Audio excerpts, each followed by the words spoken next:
because we cannot forget we are 6 points behind Arsenal, a team like he dropped few points during the season and playing one game a week with a lot of time for recovery, analyze and prepare the games. That will be so difficult to drop points.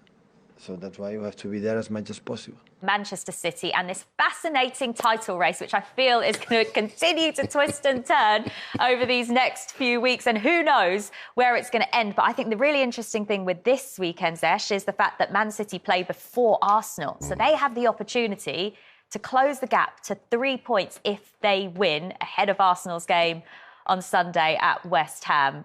What sort of position does that put City in? I think as a player, you want to play first, get your job done, and then you put the pressure on the opponent. So I think as an Arsenal player, if Man City win, then it's added incentive, motivation to go and do their job, but just adds a little bit more pressure because you know that they've already got the 3 points on the board. So it's, I think Man City are in a good position, and I prefer to play first anyway. I love the fact that whenever these games come up and you know, the reporters get to speak to the managers and the players, they're saying to the Arsenal team, aren't they, are you watching that City game? Yeah. If you're in that position, Zesh, tell me, come on, they must be watching, because they always play it down and say, oh, no, we didn't pay any attention to it. You've got to be checking that score, right? 100%, you're checking the score. And I think if anyone says they're not, telling a little porky pie there, 100%, I know I would be.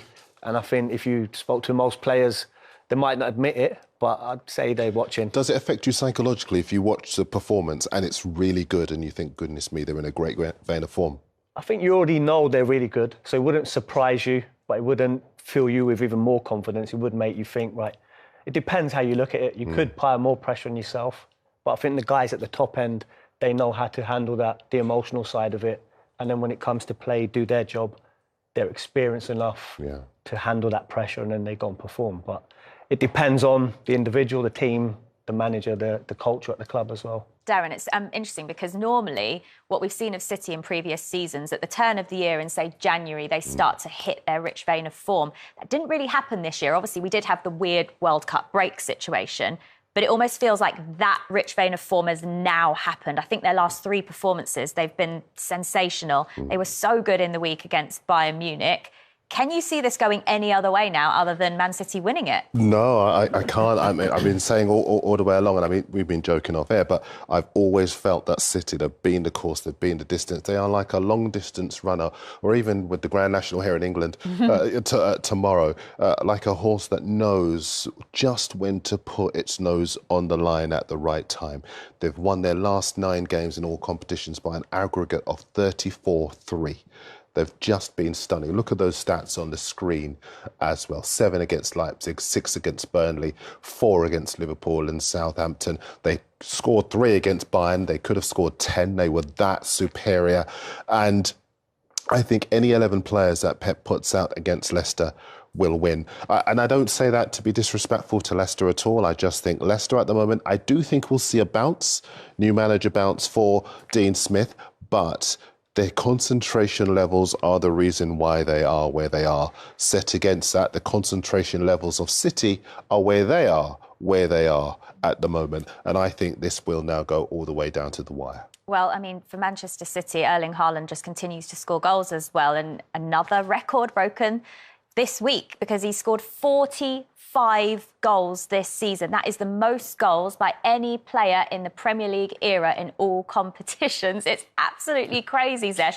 I mean, you're probably happy that you're not playing anymore and having to defend against this guy. How would you approach it if you were? I asked him just before exactly that question. Stolen my question. I think... Well, what did you say? What did you say? Well, I still believe it. I think whatever you do, you're wrong. So if you back yourself and you're brave and you go 1v1, then you better be very, very confident because he will get an opportunity and he's likely to take it.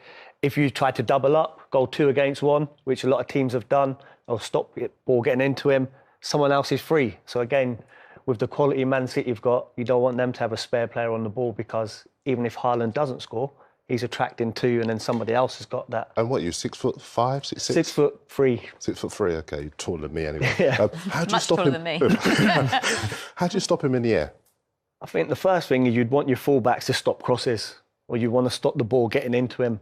But then you see it a lot at all levels. You know, if you switch off slightly, if you can't feel him, then you're not close enough. Yeah. So you have to be scanning the whole time, looking, and then concentrated for the whole time, even if you think the cross is not coming in. Where's my man? Where's the ball? I was always told. So if you go like that and you can't find him, Like, you're in trouble. The ball's probably going to end up in the back of your net. So make sure if you can't see him, you can feel him. would that be your instinct then, to stay tight to him?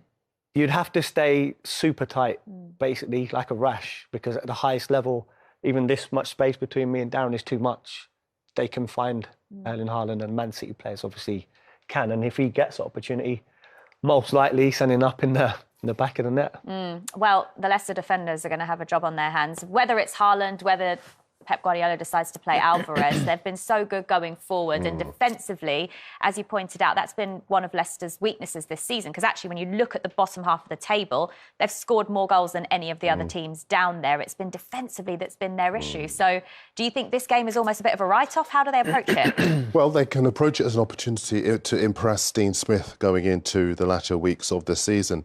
But I just can't see that they've got either the protection in front of the back four, or I expect it maybe even to be a back five tomorrow. That's what teams that can't defend end up doing invariably. That they will try to adopt to try to stop Haaland, because, as we were saying before the show, if you do stop Haaland, you still have to stop Bernardo Silva, Grealish, De Bruyne. There are so many other points of attack and players prepared to take responsibility for City that you can't just rely on stopping Haaland. And that's why I think they might go five at the back and really try to flood the midfield.